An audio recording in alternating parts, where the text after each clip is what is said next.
रहा है ये स्थूल शरीर है जिससे हम लोग चलते फिरते खाते घूमते हैं, हर कार्य करते हैं। ये पिंड रूप में दिखाई पड़ रहा है, एक शरीर है, लेकिन इसके अंतराल में एक ये स्थूल शरीर है और 16 तत्वों का सूक्ष्म शरीर है और 25 तत्वों का कारण। 3 शरीर हमारे आपके अंतराल में विद्यमान है और जब तक हमारे भीतर संशय रहता है तब तक कोई भी कामना हमारे मन में आती है और एक वस्तु मिल जाती है तो दूसरे के लिए मुंह खुल जाता है।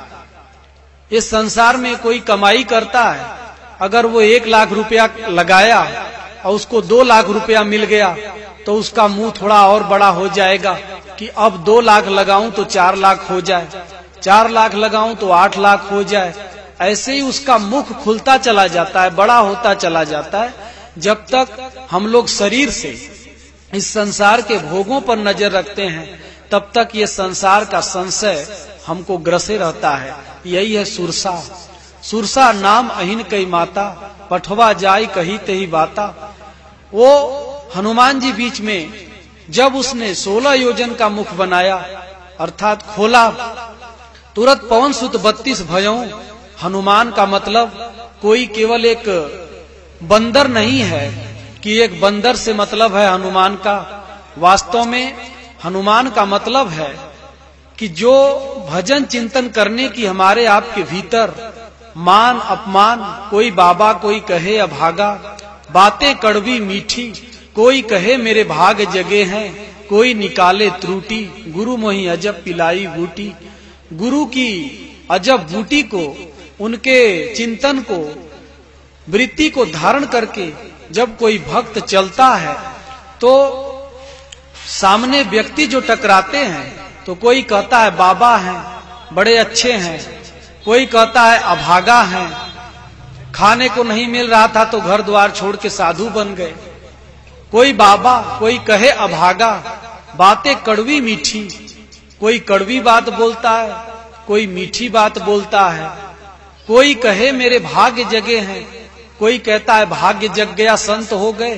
कोई निकाले त्रुटि, कमी निकालता है कि ऐसे चलते हैं तो ये खाते हैं तो वहां जाते हैं, कमियों को देखता है। कोई बाबा कोई कहे अभागा, बातें कड़वी मीठी। इन बातों को जो सहन कर ले उसको अपने भीतर जब कोई बोले तो हमारे अंदर वो बातें न लगे, उसी का नाम है हनुमान। जो मान अपमान का त्याग करके साधक चलता है भगवान के रास्ते में, वही हनुमान है और उसका लक्ष्य एक होता है। 16 योजन मुखते ठयो, तुरत पवन सुत 32 भयो। 32 का मतलब ये नहीं कि 30 और 2, ऐसा नहीं है। 32 का मतलब होता है हमारा भजन चिंतन में मन एक ईश्वत हो जाए, ब्रह्म में मन का एक निष्ठ हो जाना, यही 32 है। ईश माने भगवान होता है। जो हमारे मन को ब्रह्म चिंतन में एक इष्ट के प्रति कर दे। जैसे भगवान राम जब रावण युद्ध कर रहा था तो भगवान बाण चला रहे थे, 10 बाण मारा, 20 बाण मारा तो नहीं मरा, रावण का कुछ नहीं बिगड़ा। लेकिन खेच सरासन श्रवण लगी, छाड़े सर 31, रघुनायक सायक चले, मानव काल फनीस। 31 बाण मारा राम ने। तो इसका मतलब ये नहीं कि 31 गणना के अनुसार, गिनती के अनुसार 31 बाण उन्होंने मारा।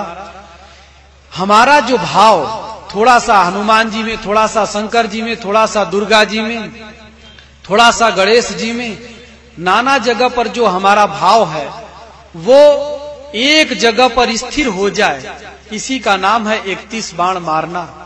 और जब हमारा भाव एक जगह पर स्थिर हो जाएगा तो हमारी संपूर्ण कामनाएं समाप्त हो जाएंगी। तो जो हमारा स्थूल शरीर है, शरीर को लेकर के भोगों की चिंतन है, चिंता है, यही सुरसा है। और जब सूक्ष्म रूप इससे भी वैराग्यवान पथिक बारीक हो जाता है तब ये हार मान लेती है और इसने आदेश दे दिया कि राम काज सब जाकर के आगे तुम करोगे, आशीर्वाद दिया और वो वहां से लौट गई। तो यही हमारा आपका शरीर, जब भजन करने चलेंगे तो कोई न कोई कष्ट होगा, कभी सिर दर्द करेगा, कभी पांव दर्द करेगा, कभी हाथ दर्द करेगा, तो हम भजन से विचलित होंगे।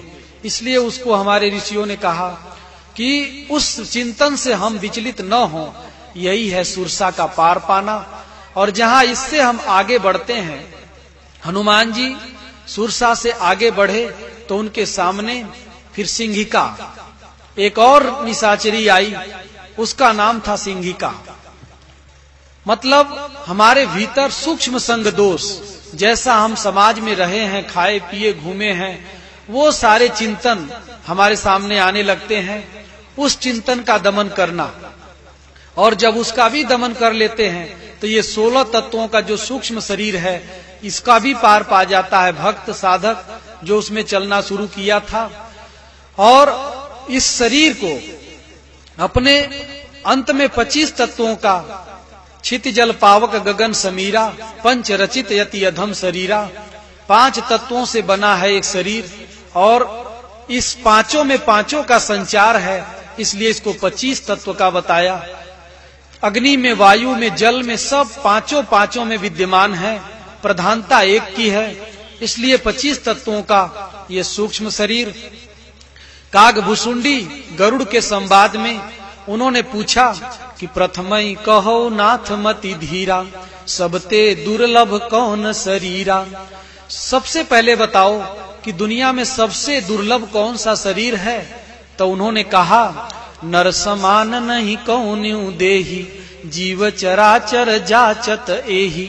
नर के समान कोई भी देह दुनिया में नहीं है, सारे जीव इसी की तलाश करते हैं। और ये मानव तन जो हमको आपको मिला, इसके लिए ऋषियों ने कहा कि बड़े भाग्य मानुष तन पावा, सुर दुर्लभ सदग्रंथनि गावा। ये इतना भाग्यशाली मानव तन, लेकिन किसी को खाने के लिए भोजन नहीं है, किसी को कपड़ा नहीं है, कहीं कहीं पर 4 करोड़ के फ्लैट में कुत्ता रहता है। इसलिए समझ में नहीं आता ये मानव तन जो जीव श्रृंखला है, इसमें चलने वाला वास्तव में मानव तन कब हमको आपको प्राप्त होता है। इसके लिए उत्तरकांड में गोस्वामी जी ने बड़ी सुंदर एक चौपाई दिया। उन्होंने जिसमें बताया कि जो अंत में भगवान राम का राज्य हो गया, राम राज्य बैठे त्रैलोका, हर्षित भये गए सब शोका। सारा शोक समाप्त हो गया, राम राज्य आ गया। उस समय में आज आप देखेंगे कि जितने भी मनुष्य तनधारी हैं, उनके अंतराल में कब वो पूजा के योग्य हुए, कब पूजनीय हुए, तब उसमें एक चौपाई गोस्वामी जी ने दिया कि हनुमद आदि सब बानर बीरा, धरे मनोहर मनुष्य शरीरा। हनुमान जी, अंगद इत्यादि जितने भी वहां पर बंदर भालू थे, ये सब के सब सुंदर और मनोहर मनुष्य शरीर धारण कर लिए। अब बताइए कि जितने भी बालाजी का मंदिर है, जहां भी आप जाते हैं, सब जगह बंदर के आकार में ही मूर्ति मिलती है। कोई भी जगह मनुष्य के रूप में हनुमान जी का मूर्ति नहीं है। लेकिन रामायण में गोस्वामी जी कहते हैं कि हनुमान जी अंत में मनुष्य हो गए थे। हनुमदादि सब बानर बीरा, धरे मनोहर मनुष्य शरीरा, मनुष्य शरीर को प्राप्त कर लिए। केवट ने कहा कि रामचरण रज कहूं सब कहीं, मानुष करनी मूरी कछु अहीं। राम के चरण में वो जादू है कि हमको आपको वो मनुष्य बना देती है। संसार में खाना पीना, सोना जागना, हर काम क्रियाकलाप पशुओं का और मनुष्य का कोई अंतर नहीं है, सबका एक जैसा है। लेकिन मनुज देह का सराहना किस लिए की गई? तो मनुज देह सुर साधु सराहत, सो स्नेह सिय पी के, मन पछतई है अवसर बीते। ये मनुष्य देह की सराहना इसलिए की गई कि इसमें राम को प्राप्त करने का हमको आपको साधन है। इसीलिए इस मानव तन शरीर एक हमारे संस्कारों पर आधारित है, और संस्कार मन पे आधारित है। मन एवं मनुष्य नाम कारणम बंध मोक्षयो, मन ही मनुष्य के बंधन और मोक्ष का कारण है।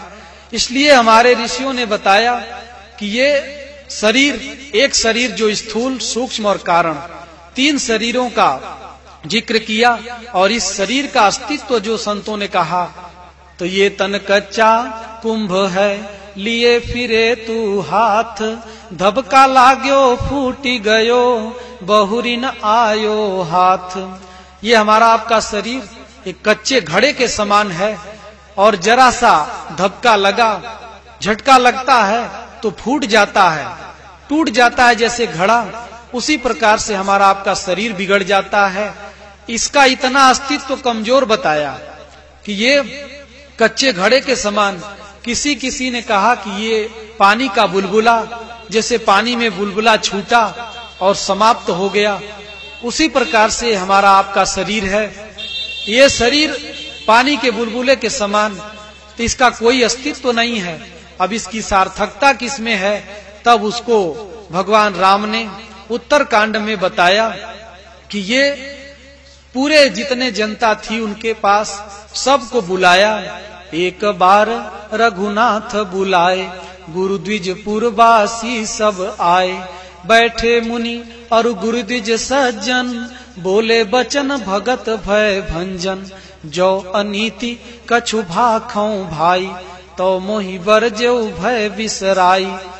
बरज कोई भी अगर अनीति गलत बात मैं बोलूं तो भय बिसरा करके मुझको रोक देना।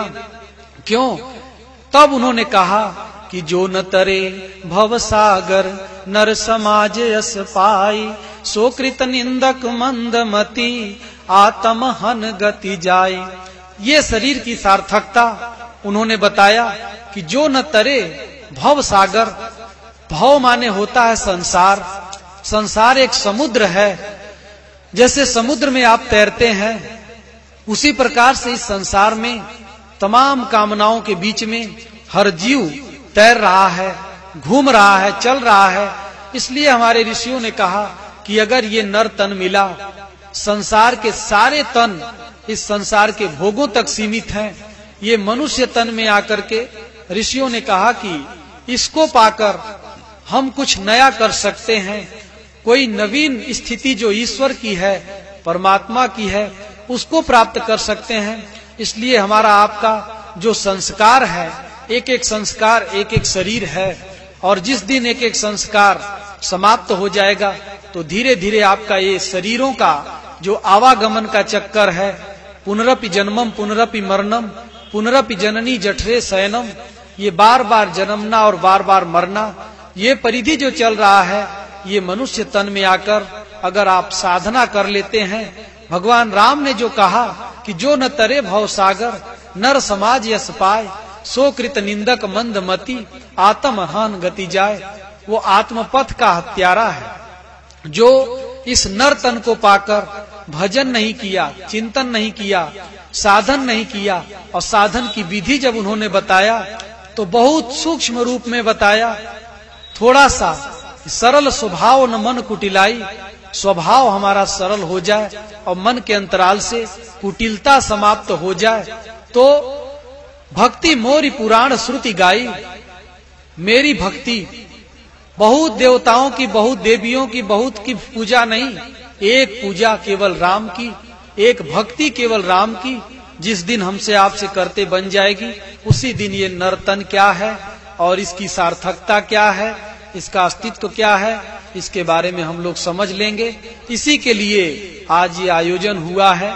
इसमें हम लोग आए हैं कि मानव तन की इस दुर्लभ अवस्था को कैसे हम प्राप्त करें। वो साधना की विधि के द्वारा ही, एक नाम का जाप और एक तत्वदर्शी महापुरुष का ध्यान। भगवान कभी एक से दो नहीं हुआ, इसलिए हमारे आपके हृदय में जिस दिन एक परमात्मा पर विश्वास और एक नाम का जप पकड़ लेंगे, तो ये मानव तन की सारी बातें हमारे समझ में आ जाएंगी। ओम श्री सद्गुरुदेव भगवान की जय।